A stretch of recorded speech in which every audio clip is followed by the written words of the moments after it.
CD number 4. In the series of motivation talks of journalist Mr. Sharad Bokar at various places, Paul K. Master was one of the characters in his talk, held at Hotel Amarpreet, Jalna Road, Aurangabad, where Sri S.L. Jadhav, Chief Engineer, Public Works Department, Aurangabad, and his officers were present. After the talk of Mr. Bokar on the topic of Paul K. Master, Sri S.L. Jadhav got up from his seat as decided by him to be present for the talk for an hour only because of his pre-scheduled meeting. But he was supposed to say something as he was the chief guest on the occasion. Mr. Jadhav stood and said that he liked the subject very much and that he had heard the motivator Sri Shiv Khera as well. The subject of Mr. Bokar seems to be more generous and beautiful in its look, and it touches to the heart than that the subject of Shiv Khera ji, he continued. He said, Mr. Bokar's talks are lively and more healthy in its spirit. In the gathering, there were officers from other government organizations, industries, and MIDC. Among those were Dr. Subhash Mane, Divisional Joint Registrar of Cooperative Societies, Sri S.R. Chaugule, Superintendent Engineer, Maharashtra Industrial Development Corporation, Sri S.B. Kolapka, Joint Director of Industrial Safety and Health, together with Sri H.M. Asarkar and Sri D.E. Sonwane, both Deputy Directors of Industrial Safety and Health, and from PWD Department, Sri A.A. Tarate, Superintendent Engineer, Sri N.A. Nerka, Executive Engineer, Sri B.B. Maske, Executive Engineer, Sri S.V. Salunke, Assistant Chief Engineer, PWD, and so on. Such type of Mr. Bokar's motivation talks had been held in central and state government offices, including industries of repute such as Tata's, Birla's, Exide Batteries, Mahindra and Mahindra, and in organizations such as NERI, MIDC, Railway, Tarapur Power Station, Civil Defence College, Port Trust, and so on. Following is the talk of journalist Sharad Bokar under the heading Paul K. Master in Hindi, held at Aurangabad. पोल के master की परिभाषा ही एक शासक से उसके कर्मचारी से लगी है. In English, master means a owner and a worker who is working for a master is a person who works as per the whim and wishes as per his ideas. पोल के मास्टर और master बोले कि एक सशक्त व्यक्ति अपने हाथ में छड़ी, केन, एक हाथ लकड़ी लेकर एक शिशु को, बालक को पढ़ाता हो, यहाँ जानकारी हमारे मस्तिष्क में आ जाती है. पोल के मास्टर भी इसी तरह के एक व्यक्तित्व मेरे सामने 20 साल पहले आए. पोल के मास्टर की कल्पना दूसरे पोस्ट मास्टर या मास्टर से बिल्कुल विपरीत थी. पोल के मास्टर अपने घर से निकले कि उनके चलने में एक लचक थी। मालूम नहीं कि चलते चलते लोग उनको नमस्कार चमत्कार क्यों दिखाते थे।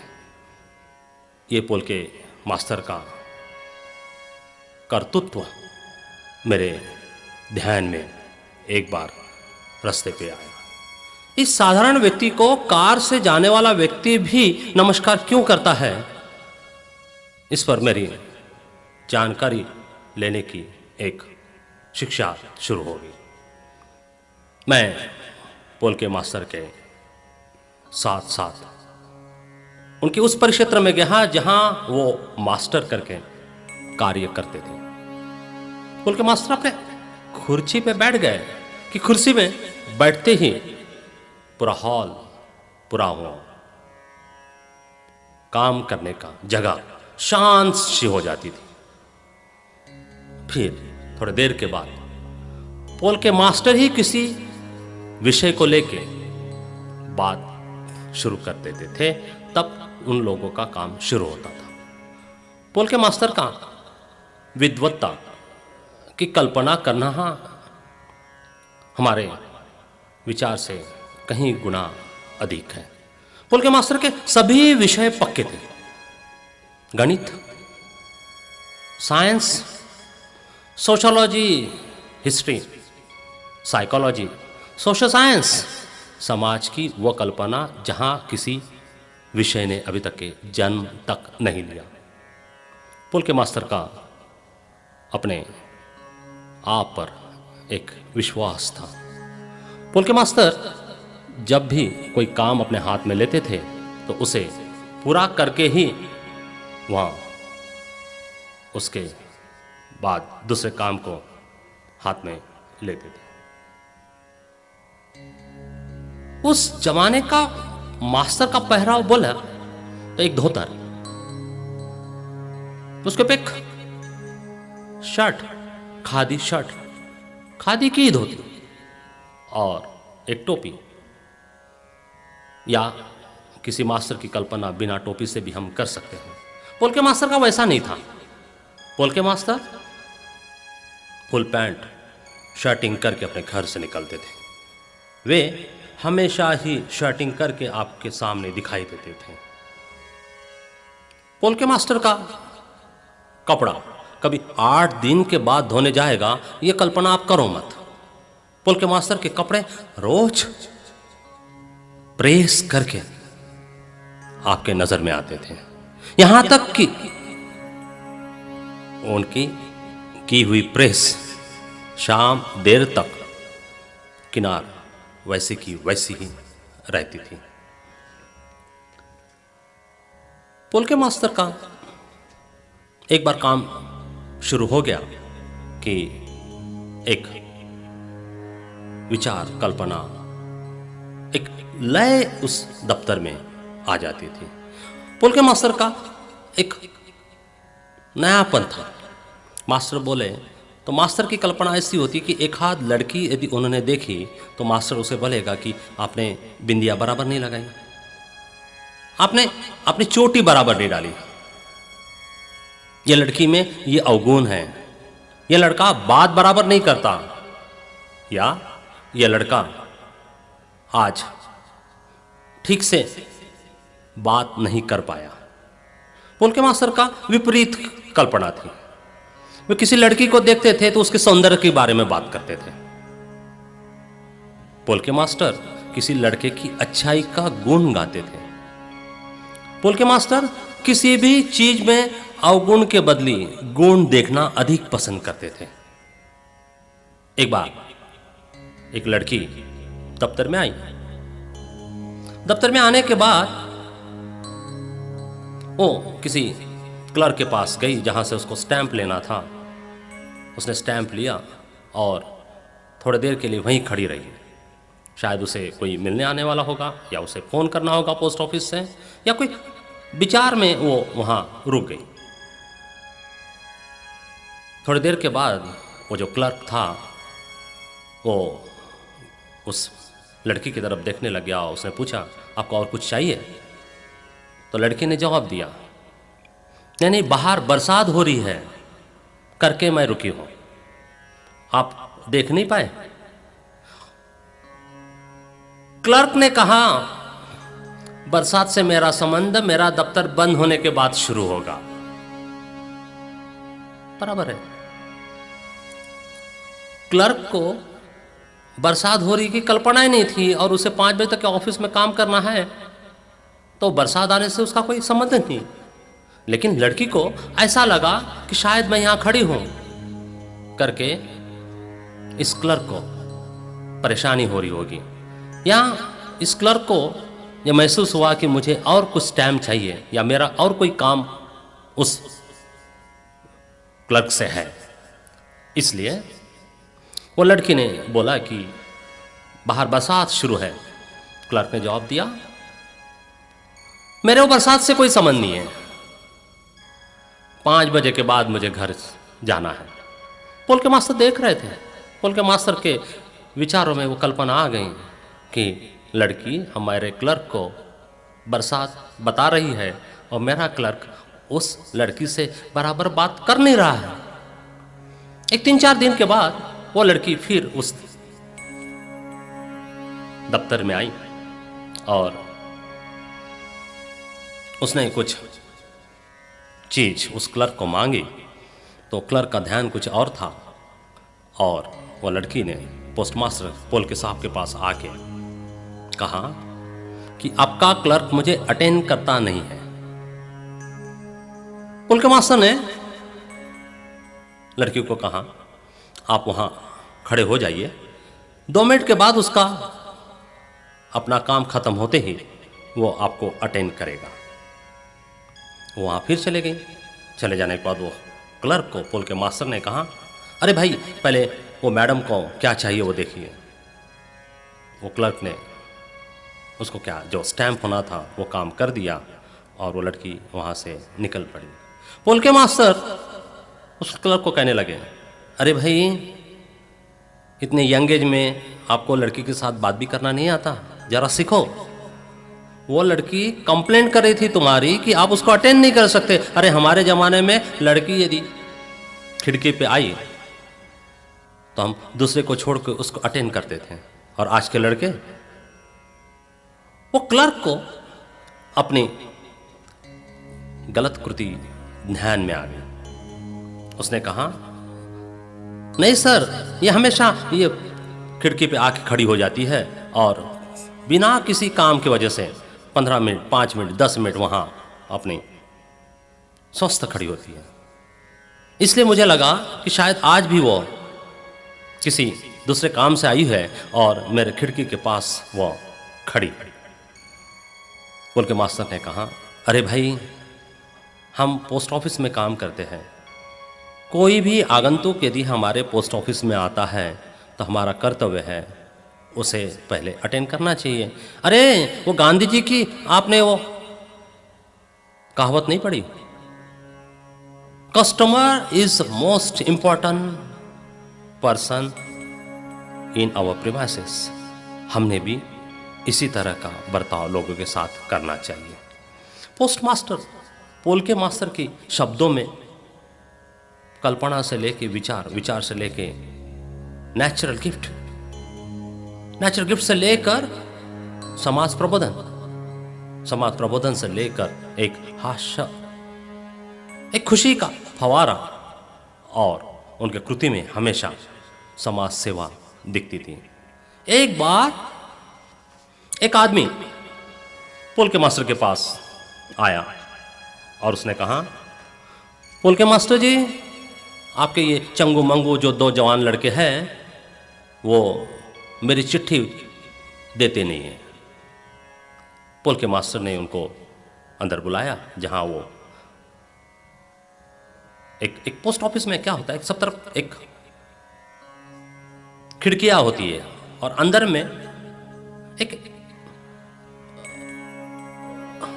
क्या कहे उसे, एक प्रकार का बैंक के समान एक स्टेज बनाया जाता है और अंदर में सब लोग बैठे रहते हैं और बाहर में खिड़की से लोग चिट्ठियां, पासबुक, स्मॉल सेविंग सर्टिफिकेट्स, इस तरह का काम वहाँ होता है। पोल के मास्टर जी ने उस आदमी को अंदर बुलाया और बिठाया और कहा, बोलिए आपको क्या कहना है। वो आदमी पोल के मास्टर जी को कहने लगे कि आपके वो 2 छोकरे जो है पोस्टमैन, वो मेरे घर की तरफ रोज आते हैं, मेरे घर के सामने रुकते हैं, वहाँ बातें करते हैं, लेकिन मेरी चिट्ठी वो नहीं देते। पोल के मास्टर ने जो वो आगंतुक को, वो नए व्यक्ति को, वो आने वाले, वो कंप्लेंट करने वाले व्यक्ति को पूछा कि आप बताइए आपकी चिट्ठी आई, यह आपको कहाँ से पता चला। उन्होंने कहा, साहब उसमें पता क्या चलना चाहिए, वो 8 दिन पहले आना था। पहले 8 दिन पहले आना था तो अभी तक आई नहीं होगी, शायद वो गाँव गए होंगे। तो वो कहने लगा, नहीं साहब वो यही है। पोल के मास्टर जी को पहले तो बात थोड़ी अटपटी सी लगी। उनको लगा कि ये व्यक्ति मेरे ऑफिस में आके, मेरे दफ्तर में आके, मेरे पोस्ट ऑफिस में आके पहले तो मेरे पोस्टमैन के खिलाफ में कुछ गलतियां मुझे बता रहा है, और दूसरे ओर कह रहा है कि इनकी चिट्ठी मेरे पोस्टमैन देते नहीं हैं करके। पोस्ट मास्टर पोल के जी ने उन 2 लड़कों को बुलाया और उनको पूछा, आप बताइए इनकी चिट्ठी क्यों नहीं देते आप। पोस्टमैन ने कहा, सर इनकी चिट्ठी आई नहीं है, तो देंगे कहां से।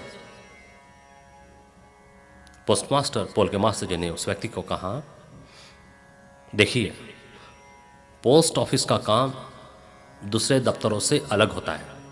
हमारे यहां सवेरे आने वाली चिट्ठी यदि हमारा पोस्टमैन बाहर ले जाता है तो वो चिट्ठी वो वापस घर नहीं ले जा सकता। वो चिट्ठी यदि वो पोस्ट ऑफिस में वापस ले आता है तो पहला उसका दायित्व यह होता है कि उसको समझाना है कि वो घर उसे क्यों नहीं मिला। यदि वो नया घर है तो उसने उसे ढूंढ क्यों नहीं निकाला। और हमारे पोस्ट ऑफिस में एक जमाने में तो वो पद्धति थी कि नया लड़का यदि कोई पोस्ट ऑफिस का या पोस्टमैन या कोई टेलीग्राम देने वाला व्यक्ति वो चिट्ठी को, टेलीग्राम को उस मंजिल तक पहुंचा नहीं पाया तो वो वापिस अपने दफ्तर में ले आता था और उसके बारे में उसको एक थप्पड़ मिलती थी। पोस्टमास्टर या उससे सीनियर या सुपरवाइजर उसको पहले कनपट में थप्पड़ लगाता था और कहता था कि आपने बराबर ढूंढा नहीं होगा करके। बराबर है, यदि किसी ने चिट्ठी भेजी है और किसी को चिट्ठी भेज रहा है तो उस व्यक्ति का पता उसके पास था या वो पते से उसका समाधान हुआ या वो पता उस व्यक्ति ने उसे बताया, तभी उस पते पे उस आदमी ने चिट्ठी भेजी होगी। अब पता बराबर नहीं है या बराबर लिखा नहीं गया हाँ, तो वो गलती चिट्ठी भेजने वाले की नहीं है। वो पता बराबर लिखा नहीं गया है तो वो गलती हमारे पोस्ट ऑफिस की है। हमने देखना चाहिए कि गलती कहाँ की, और ये पोस्टमैन को सिखाने का एक शिक्षक, एक क्लास पोल के मास्टर अपने पोस्ट ऑफिस में लेते थे। यह बात होने के बाद पोल के मास्टर जी ने कहा उनको, वो आगंतुक को, वो व्यक्ति को, देखिए सब बात स्पष्ट हो गई है। अब मुझे बताइए कि आपकी चिट्ठी आई नहीं है तो आपको चिट्ठी हमारे पोस्टमैन पहुंचाएंगे कहां से। वो आदमी थोड़ा नरम हो गया। उसका वो रुआब था, उसकी वो लचक थी, उसका वो रुतुआ था जो पहले कंप्लेन करने में था, वो थोड़ा शांत हो गया और उसने कहा, पोल के मास्टर जी चिट्ठी तो आनी थी लेकिन आई नहीं, इसीलिए मुझे दर्द हो रहा है, मुझे परेशानी हो रही है, मुझे तकलीफ हो रही है। पोल के मास्टर का समाजशास्त्र बड़ा काट, समाजशास्त्र में उनकी पकड़ थी, सोशल वर्क पे उनका एक अभ्यास था। पोल के मास्टर ने आन न देखी बात न देखी और वह व्यक्ति को कहने लगे, पहले अपने लड़की को उसके ससुराल भेजो, बाद में कंप्लेंट करने का। प्रश्न का उत्तर एक विरुद्ध दिशा से जब उस व्यक्ति को, वो आगंतुक को मिल गया तो उसके चेहरे पे एक काली सी पट्टियां तैयार हो गई, चेहरा एक उतर गया, चेहरे पे एक रौनक के बदले में एक अस्पष्टता दिखाई देने लगी। उसको लगा कि मेरे घर की बात ये पोस्टमास्टर को कैसी मालूम है। और पोस्टमास्टर के बाजू में assistant postmaster, clerk, sealer, postman, ये जो काम करने वाले थे वो सब लोग कान लगा के अब पोस्टमास्टर साहब कुछ तो भी इस पर अपनी प्रतिभा दिखाएंगे, कुछ तो भी शब्द बोलेंगे, कुछ श्लोक बोलेंगे करके उनकी तरफ ध्यान देने लग गए। और पोल के मास्टर ने उनको कहा, देखो गुलाब का फूल पेड़ पे ही अच्छा होता है, इसलिए वहां कांटे हैं। आप उसको तोड़ने की कोशिश करेंगे तो कांटा आपको कभी ना कभी कहीं ना कहीं चुभेगा। उस आगंतुक व्यक्ति को पोस्टमास्टर, पोल के मास्टर की बात समझने में नहीं आई, लेकिन उनको यह ध्यान हुआ कि यह आदमी को मालूम है कि मेरी लड़की अपने ससुराल से झगड़ा करके मेरे यहां आई। पोल के मास्टर ने फिर बात को स्पष्ट करते हुए कहा, देखिए मैं आपको जानता हूं, हमारा विवेकानंद पोस्ट ऑफिस ऐसी जगह बैठा है कि जहां पीएनटी कॉलोनी है। पहले पोस्ट एंड टेलीग्राफ कहला जाते थे, अभी पोस्ट अलग हो गया, टेलीग्राम अलग हो गया। लेकिन हमारे यहां टेलीफोन डिपार्टमेंट और पोस्ट ऑफिस एक ही बिल्डिंग में आज भी है। हमारे पोस्ट ऑफिस में 2 बार आज भी डाक आती है और 2 बार उस चिट्ठियों का वितरण भी होता है। हमारे पोस्ट ऑफिस विवेकानंद नगर में आने वाली जो संस्थाएं हैं वो बड़े रिप्यूटेड हैं। National environmental engineering research Nagpur को चिट्ठी पहुंचाने का काम हमारा ही पोस्ट ऑफिस करता है। भलाई उनका खुद का पोस्ट ऑफिस है, लेकिन डिलीवरी सेक्शन उनके पास नहीं है। कॉटन रिसर्च इंस्टीट्यूट हमारे पोस्ट ऑफिस के अंतर्गत ही आती थी। एयरपोर्ट, नागपुर एयरपोर्ट की चिट्ठियां भी हमारी विवेकानंद पोस्ट ऑफिस से ही जाती है। हमारे पोस्ट ऑफिस का एक रुतबा है, यहां आने वाला पोस्ट मास्टर अपनी एक कुछ अहमियत रखता है। कई कबार 1-2 पोस्टमास्टर तो ऐसे यहां आए और चले गए कि शाम को 5:30 बजे 5 बजे जब उनका ऑफिस बंद होता है तो उनकी टोटली टैली होती नहीं थी। पोस्टमास्टर पोल के मास्टर का ऐसा नहीं था। पोस्टमास्टर पोल के गणितों में अव्वल थे। 5 बजे जैसे ही दफ्तर बंद होता है, पोल के मास्टर जी की अमाउंट टैली हो जाती थी। और कोई तो भी व्यक्ति वो दरवाजे पे खड़ा दिखता था और पोल के मास्टर को वो अपने साथ ले जाता था। पोल के मास्टर सवेरे घर से निकलते थे एक थैली लेके, दिन भर ऑफिस में काम करते थे। शाम को 5 बजे 5:15 बजे कोई ना कोई व्यक्ति उनको लेने के लिए आता था और वहाँ से पोल के मास्टर जी नाटक के रिहर्सल के लिए उसके साथ जाके शाम को 8 या 9 बजे फिर घर में वापस लौटते थे। पोल के मास्टर यदि उस दिन अपनी अमाउंट टैली नहीं कर पाए तो उस दिन का उनका रिहर्सल का जो टाइम है, रिहर्सल उनकी खंडित हो जाती थी। पोल के मास्टर गणित के साथ साथ ही अनेक विषयों के मास्टर थे।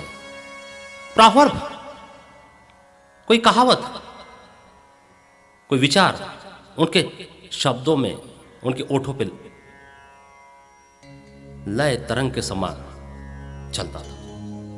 पोल के मास्टर के पास विद्वत्ता काफी थी और कभी कभी नाटक के डायलॉग बोल देते थे तो 10 और 12 लोग जो भी वहाँ पे परिसर में खड़े हो वो पोस्ट मास्टर के तरफ अपने कान लगाए शुरू करते थे। विवेकानंद पोस्ट ऑफिस में ही पीएनटी कॉलोनी में एक व्यक्ति तो ऐसा था जिनका नाम मोटघरे था। मोटघरे साहब पहले टेलीफोन दफ्तर में काम करते थे। टेलीफोन दफ्तर से वे रिटायर्ड हो गए। पोस्ट ऑफिस से उनका काफी पहले संबंध आया था। मोटघरे साहब रोज सवेरे 9 साढ़े 9 बजे सोशल वर्क के काम के लिए टेलीफोन करने पोस्ट ऑफिस में आते थे और वो पीएनटी डिपार्टमेंट की होने की वजह से, उनकी मित्रता वहीं के डिपार्टमेंट से होने की वजह से कोई उन्हें फोन के पैसे मांगना उचित समझते नहीं थे। मोटघरे साहब अपने रोज के रूटीन में किसी को तो भी फोन करते थे और किसी को बोलते थे कि आप उसको मिलिए, आपका काम हो जाएगा। एक बार ऐसे ही सोशल वर्क करते करते पोल के मास्टर के सामने एक प्रश्न खड़ा हुआ और मोडघरे साहब ने ये कह दिया, अरे वो अपने जात का नहीं है, यदि वो दूसरा कोई होता तो मैं काम कर देता था। पोल के मास्टर का ध्यान उस शब्द पे गया। उन्होंने वो शब्द सुन लिए और उनकी बातें होने के बाद पोल के मास्टर जी ने मोडघरे साहब को बुलाया और कहा, आप सोशल वर्क करते हो, मोडघरे साहब कभी भी किसी के बारे में बात करते वक्त थोड़ा समझ लीजिए कि हम जो बात कर रहे हैं वो कहीं गलत तो नहीं है। आप क्या कह रहे हैं? जिस व्यक्ति के बारे में आप बात कर रहे हैं वो आप ही का आदमी है, हमारा नहीं है। लेकिन हमने कभी उनको अपना समझने में गलती नहीं की। मोडघरे साहब को एकदम ध्यान में आया कि उन्होंने कोई तो भी गलती कर दी और भरे पोस्ट ऑफिस में फोन करते वक्त समाज की अव्यवस्था पर उन्होंने टिप्पणी कर दी। पोस्टमास्टर पोल के साहब ने कहा, अरे भाई मोडघरे साहब, आप लोगों ने भी तो हमारे सरनेम ले लिए हैं, अभ्यंकर। वो जो आदमी अभ्यंकर के बारे में कह रहे हैं आप, वो आप ही का व्यक्ति है। आप उसके घर जाइए, उसको बोलिए, समझाइए और अपना काम कर लीजिए। आप जात पे क्यों आ रहे? मोडघरे साहब का एक दुखित विचार, एक दुख उनके चेहरे पे नजर आया। उनको लगा कि जिस दफ्तर में मैं आकर फोन रोज करता हूँ वो दफ्तर मुझे पैसे भी मांगता नहीं है, और आज मैं एक गलती कर बैठा और पोस्टमास्टर मुझे ही समझा रहे हैं। उन्होंने कहा, पोस्टमास्टर जी, मुझे मालूम नहीं था कि उनका ये अभ्यंकर नाम बदला हुआ है करके, मैं गलती कर बैठा, सॉरी। पोल के मास्टर जी ने शब्द से, सभ्यता से कह दिया, सॉरी की बात नहीं है। बात यह है कि किसी के खिलाफ में बात करने के पहले हमें देखना चाहिए कि हमारा काम भी लाजमी है या नहीं। आपका काम यदि लाजमी होगा तो व्यक्ति करेगा, यदि आपसे काम नहीं हुआ तो मुझे आप कल बोलिए, मैं आके आपके साथ आऊँगा। पोल के मास्टर का यही एक मदद हर एक के साथ जुड़ जाती थी। पोल के मास्टर हर एक व्यक्तित्व में प्रथम व्यक्तित्व देखने की सुकल्पना अपने विचारों में लाते थे। पोस्टमास्टर हमेशा दूसरे की मदद करने में प्रथम स्तर पे होते थे। एक हाथ कंपनी से यदि कोई चिट्ठी आई है तो पोल के मास्टर की पहली नज़र उस चिट्ठी पे जाती थी। वो समझते थे कि शायद इस चिट्ठी में किसी मेरे पोस्ट ऑफिस के अंतर्गत आने वाले व्यक्ति या लड़के का इंटरव्यू कॉल होना निश्चित है। उस चिट्ठी को पोल के साहब प्राधान्य देते थे और ये चाहते थे कि यह चिट्ठी जल्द से जल्द उस बच्चे को, उस व्यक्ति को मिले ताकि उसका इंटरव्यू का दिन निकल न जाए। पोल के मास्टर की कृति समाज के कृति से विभिन्न थी। एक बार कोई व्यक्ति पोल के मास्टर जी को कहने लगा कि साहब, आपका क्लर्क बोलता है कि मेरे ये पासबुक पे ये ठप्पा नहीं है करके अमाउंट गलत है, या शायद ये गलत अमाउंट लिखी गई है, ये गलती से लिखी गई है। पोस्टमास्टर पोल के साहब का कल्पना में, विचारों में, उनकी बुद्धि में एक नयापन था। उन्होंने वो क्लर्क को बुलाया, वो व्यक्ति को भी बुलाया और देखा कि 5 और 3 लिखने में थोड़ा सा अंतर है, और वो 5 है लेकिन 3 दिखाई दे रहा है, क्योंकि उसकी तंटी जो है, उसका 5 का जो एक हाइपन जो है वो बराबर स्पष्ट नहीं दिख रहा है। पुल के मास्टर जी ने अपनी कहानी शुरू कर दी और क्लर्क को समझाना शुरू कर दिया। और वो कहें, पुणे में राजा लोग जब राज्य करते थे तो पेशवे के घराने में कोई तो भी ब्राह्मण व्यक्ति लोगों का घर का मसूल का रिसिप्ट देने में अपनी अहम भूमिका निभाता था।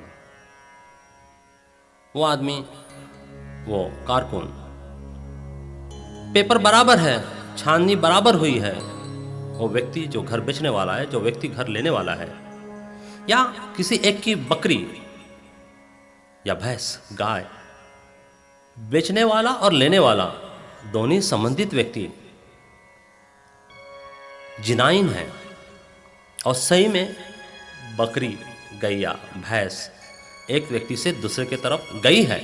जब it is transfer of property actually happen, तो वो अपना एक सिक्का लगाता था और सिक्का लगाने के बाद वो रजिस्ट्री पूरी होती थी और उसका बकाया पैसा, उसका पैसा देकर वो एक रजिस्ट्री हो जाती थी। वो एक प्रकार का शासन मान्य पत्र उसके पास होता था। पुल के मास्टर जी ने कहाना शुरू कर दिया, अपने क्लर्क को समझाना शुरू कर दिया, अरे भाई, एक क्लर्क रिटायर्ड होने के बाद नया क्लर्क तुम्हारे समान वहां आ गया और उसने देखा कि हर जगह में ये स्टैंप लगा रहता है। आज काफी दिनों के बाद जब वो क्लर्क देखता था कि स्टैंप इसमें लगा है, क्योंकि जो रिटायर्ड वाला आदमी को कोई काम ही नहीं था, वो बाहर में बैठे बैठे बोलता था कि कल तुम काम पे जाओगे, तुम्हारा काम बड़ा इजी है, मैं ऐसा करूँगा, बाहर में बैठे बैठे वो व्यक्ति के पेपर्स देखोगा, उनकी प्रॉपर्टी सही में बेची गई या नहीं गई है मैं देख के आऊँगा, या मेरा जो कार्य था आज तक वो मैं परिपूर्ण करूँगा, और मेरा ठप्पा लगने के बाद आपने देख लेना, और आपने ठप्पा लगा के देखा कि उसको पास कर देना। रिटायर्ड होने के बाद जब वो रिटायर्ड व्यक्ति एक दिन अपने पेशवे के वो बड़े किले के दरवाजे पे पहुंच नहीं पाया, और उस दिन बिना ठप्पा मारे ही वो पत्र, वो डॉक्यूमेंट जब अंदर गया तो अंदर के क्लर्क ने उसको सील न होने की वजह से पास नहीं किया। सामने वाले व्यक्ति ने राजा के पास कंप्लेंट की। उसने कहा कि मेरे डॉक्यूमेंट्स पूरे होने के बावजूद भी ये व्यक्ति ने मेरे को वापस भेजा है। राजा के पास जब बात गई तो क्लर्क ने बताया कि बात ऐसी है कि इस पेपर पे स्टैंप नहीं है। राजा ने पूछा कि ये स्टैंप कौन लगाता है?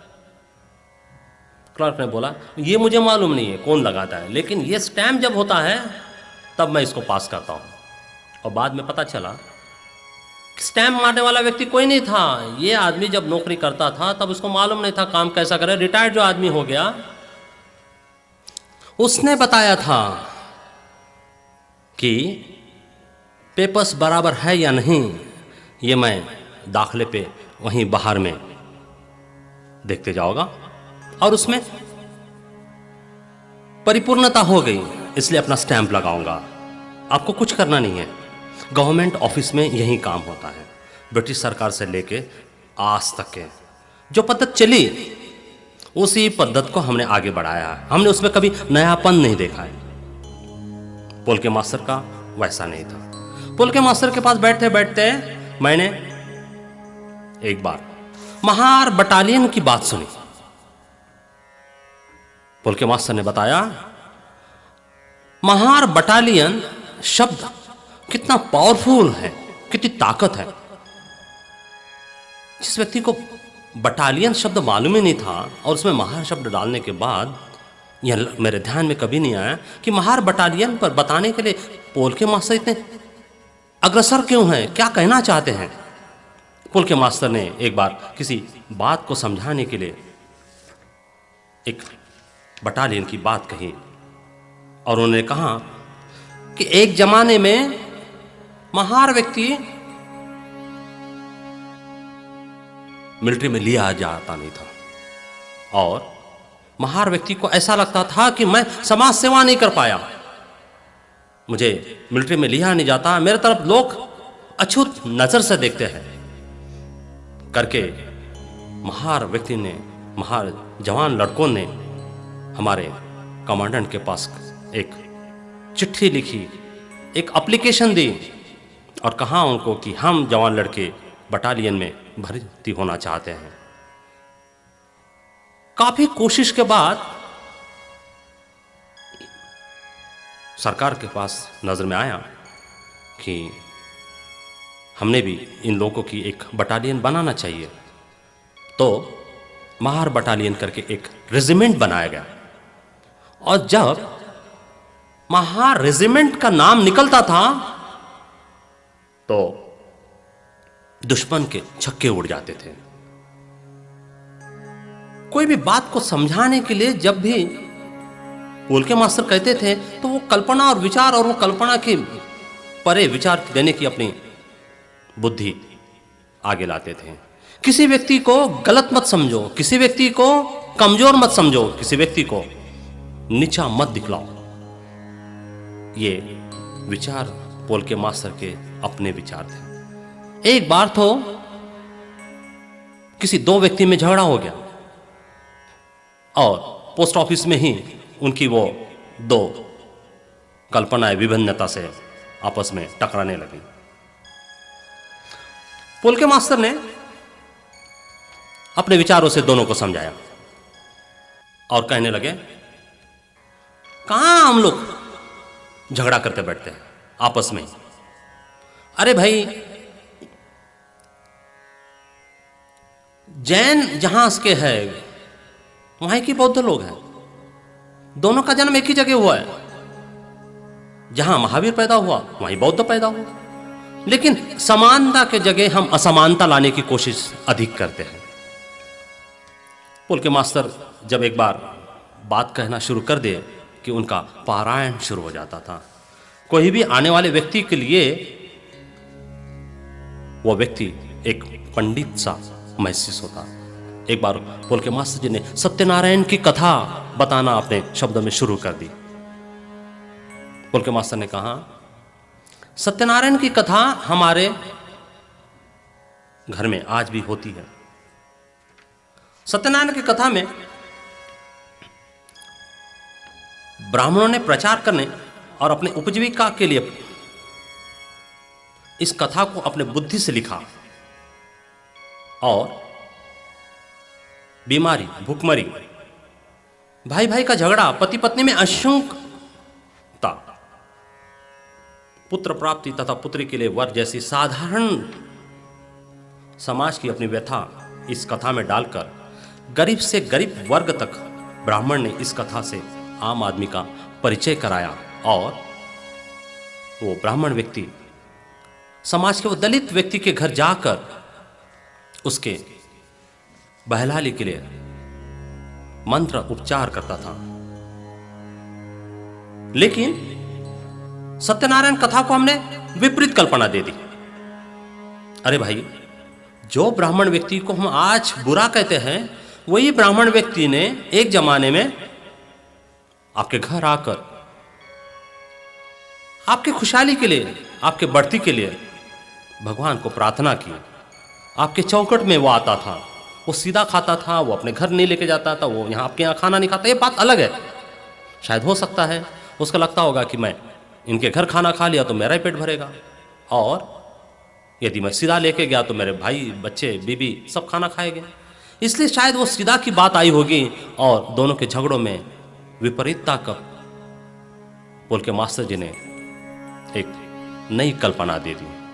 पोल के मास्टर जी का विचार, कल्पना, व्यक्तित्व और उनके बोल किसी साधु संत से कम नहीं थे। आज काफ़ी दिनों के बाद जब मैं पोल के मास्टर की उस दफ्तर में गया तो मुझे एक नई बात ध्यान में आई। वही व्यक्ति आज दौड़ते हुए पोल के मास्टर जी के दफ्तर में आया और पूछने लग गया, पोल के मास्टर कहाँ हैं? मैंने उस व्यक्ति को पहचान लिया। यही व्यक्ति एक बार पोल के मास्टर के पास चिट्ठी मिलती नहीं करके कंप्लेंट करने आया था। मैं उसकी तरफ देखते ही समझ गया कि ये पोल के मास्टर जी को ढूंढ रहे हैं।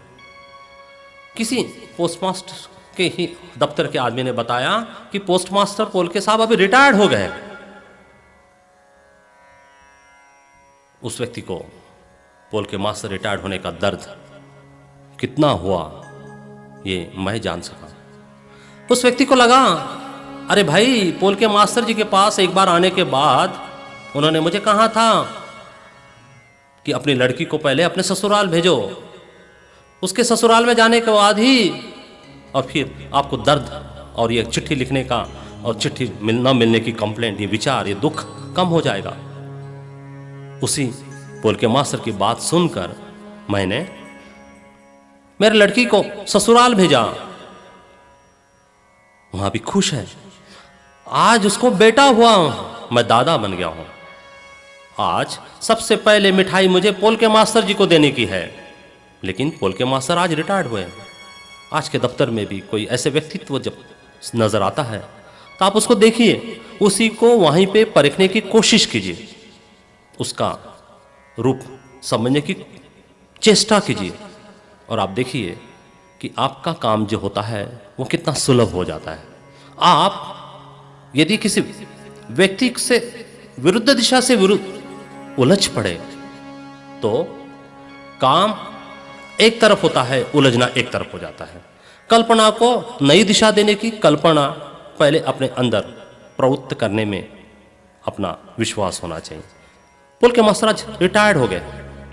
रिटायर होने के बाद उस व्यक्ति को लगा, अरे आज मैं दादा बन गया हूं, मेरे बेटी को बेटा हुआ है, ये सबसे पहले पेढ़ा मुझे भगवान को देना है और पोलके मास्टर के समान दूसरे भगवान मेरे लिए हो नहीं सकते करके वो मिठाई का डब्बा लेकर पोस्ट ऑफिस में दाखिल हुआ। दाखिल होने के बाद पता चला कि आज पोस्ट मास्टर पोलके साहब नहीं है, वे रिटायर्ड हो गए हैं। उसने काफ़ी बार सोचा और उसने एक मन में बात कर ली कि जिस भगवान को मैं पूजना चाहता था, जिस भगवान के मंदिर में जाके मैं मस्तक टिकाना चाहता था, वो भगवान ही आज यहाँ से निकल गया है और पोलके मास्टर ये मूर्ति बन के ही उनके सामने रह गए। हमारे यहाँ जितने भी भगवान हुए वो जिस वक्त इस समाज में थे, बॉडीली प्रेजेंट थे, उस वक्त किसी ने उनकी पूजा की नहीं। बाद में उनके पत्थर की पूजा की है। यही हमारे समाज में चलता आया है। आज कुछ दिनों के बाद मैं जब पोलके मास्टर जी के घर गया तो देखा कि उनकी वो झोला एक जगह लटका हुआ था। मैंने भाभी जी से बात की, भाभी जी को पूछा, भाभी जी आपका कैसे चल रहा है? भाभी जी ने कंप्लेंट की, शिकायत की। पोलके मास्टर जब होते थे तब आपका आना हमारे घर में काफ़ी बार होता था। अभी आप सालों के बाद दिखाई दे रहे हैं। मैंने कहा आजकल मैं भी नागपुर में कम रहता हूँ। चाय पानी होने के बाद मेरी नज़र वो पोलके मास्टर की थैली पे गई। मैंने भाभी को कहा, पोलके मास्टर जी की थैली अभी भी यहीं है? तो बोले यहीं उनकी एक हमारे पास चीज़ रखी हुई है, बाकी तो सब वो अपने साथ लेके गए। मैं वो धूल भरी वो थैली के पास गया, उसमें देखा कि क्या चीज़ है। अंदर झाँक के देखता तो एक किताब उसमें थी, how to become a director. पोलके मास्टर ने अनेक ड्रामा किए, पोलके मास्टर ने अनेक भूमिका की। पोलके मास्टर को ये लगता था कि कोई तो भी एक ड्रामा मैं भी डायरेक्ट करूं। इसलिए पोलके मास्टर जी ने बाजार से जाके एक दुर्लभ how to become a director करके किताब बिकत लाई, लेकिन वो पढ़ने के लिए उनको कभी भी समय मिला नहीं। क्यों? सवेरे जब वो पोस्ट ऑफिस में निकलते थे तो दिन भर उनके काम इतना काम होता था कि पेशाब को जाने के लिए उनके पास समय नहीं होता था। और पोलके मास्टर का तो ऐसा हो गया कि उनको पेशाब की थोड़ी बीमारी भी लग गई थी। एक बार यदि पोस्ट ऑफिस में वो कुर्सी को जड़ गए, पेशाब को जाने के लिए उनको समय नहीं मिलता था। कोई ना कोई उनके पास आगंतुक, कोई ना कोई कस्टमर या सीलर, पोस्ट मास्टर या कोई ना कोई कंप्लेंट या कोई ना कोई अमाउंट टैली नहीं हुई करके एक विचार उनके पास हमेशा जड़ करके रहता था। 5 बजे पोस्ट ऑफिस बंद नहीं होता तो कोई स्कूटर वाला, कार वाला पोल के मास्टर जी को लेने के लिए, रिहर्सल करने के लिए, नाटक के ड्रामा के रिहर्सल करने के लिए वहीं से उठा के लेके जाते थे। और पोल के मास्टर रिहर्सल होने के बाद 8 या 9 या 10 बजे जब रात को घर में पहुंचते होंगे तो खाना खाने के बाद उनके पास कोई स्टैमिना होता होगा, ये मुझे विश्वास नहीं। पोल के मास्टर कभी भी डायरेक्टर नहीं बने। डायरेक्टर बनने के लिए उनके पास समय नहीं था। डायरेक्टर बनने के लिए उनके पास कल्पना जरूर होगी, लेकिन डायरेक्ट करने के लिए उतना समय नहीं होगा, इतने लोगों को समझाना, उसको डायरेक्ट करने का। पोल के मास्टर ने एक भी ड्रामा अपने जिंदगी में डायरेक्ट नहीं किया, लेकिन समाज में उन्होंने जितने डायरेक्शन लोगों को दिए, वो डायरेक्शन ड्रामा के डायरेक्शन से कहीं गुना अधिक अच्छे थे। जो आदमी अपने जिंदगी में एक व्यक्ति को उसकी जिंदगी देता है, वो व्यक्ति का व्यक्तिमत्व वो ड्रामा के व्यक्तिमत्व से कुछ अलग होता है। पोल के मास्टर ने अपने जिंदगी में अनेक लोगों के घर बसाए, अनेक लोगों के घर चिट्ठियां नहीं मिलती होगी तो उसके घर पहुंचाई। पोल के मास्टर जी ने बताया है एक बार कि एक जमाने में पोस्ट ऑफिस तो मेडिसिन देते थे, मेडिसिन बेचती थी।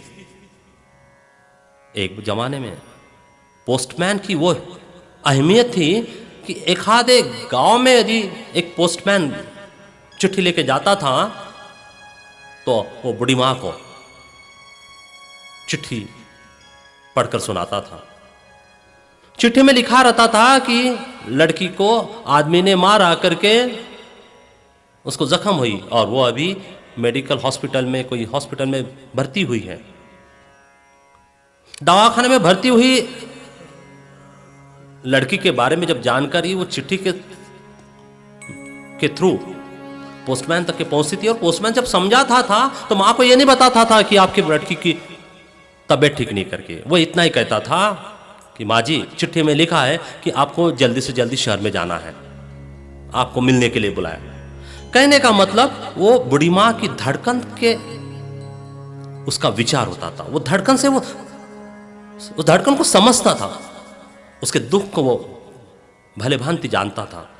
पोस्टमैन का काम इस तरह से होता था। और वो पोस्टमैन से बनने के बाद जब पोस्टमास्टर पोल के मास्टर बने तो उन्होंने समाज की सेवा करने का दायित्व अपने हर एक शब्द में प्रबल किया। हमारे दफ्तर में हम काम करते हैं, हम बोलते हैं ये मेरा काम नहीं है, अपने काम को लेकर उसमें कुछ नयापन डालिए। वो नयापन से उस काम को एक सौंदर्यता मिलेगी, और वो सौंदर्यता से एक पोल के मास्टर हमारे सामने भी तैयार होगा। यह कल्पना यदि हमने की तो निश्चित रूप से एक पोल के मास्टर नहीं तो अनेक पोल के मास्टर हम हमारे समाज में तैयार कर पाएंगे, यह निश्चित। धन्यवाद।